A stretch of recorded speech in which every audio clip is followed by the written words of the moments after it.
Hello, welcome back to కమ్మటి రుచులు. అందరూ పనసపొట్టు బిర్యానీ చేస్తారు కానీ పనస తొనలతో బిర్యానీ ట్రై చేసి ఉండరు కదా. అయితే నేను మీకు ఎలా చేయాలో సింపుల్గా చెప్పేస్తా చూడండి.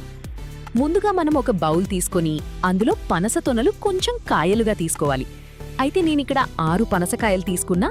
అవి మీడియం సైజులో కట్ చేసుకొని పుదీనా, కొత్తిమీర, గరం మసాలా, కారం, పసుపు, ఉప్పు, పెరుగు, చికెన్ మసాలా, కసూరి మేథి, బిర్యానీ మసాలా, ఆయిల్ వేసి ఒక ½ అన్ అవర్ మ్యాగ్నేట్ అవ్వనివ్వండి.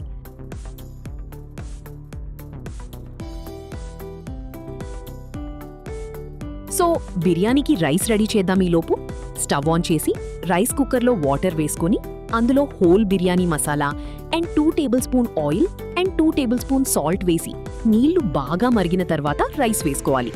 నేనిక్కడ ½ కేజీ రైస్ తీసుకున్నా.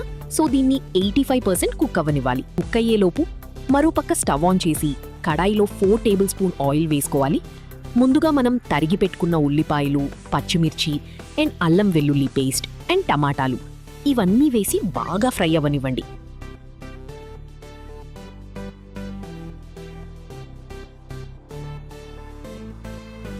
నేను పనస పిక్కలు కూడా వేసుకున్నా. మీకు నచ్చితే వేసుకోండి, ఇది ఆప్షనల్ మాత్రమే.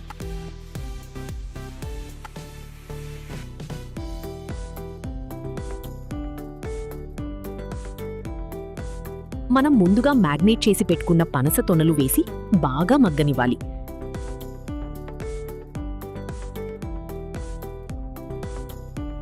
సో ఇది కుక్ అయిన తర్వాత రైస్ ఉడికించుకున్నాం కదా, అది లేయర్స్లా వేసుకుని లో ఫ్లేమ్లో ఒక 20 మినిట్స్ దమ్మవనివ్వండి.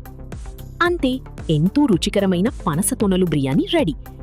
లాస్ట్లో కొంచెం కొత్తిమీర, పుదీనా అండ్ నెయ్యి వేసి దీన్ని వేడివేడిగా సర్వ్ చేసి తింటే చాలా బాగుంటుంది.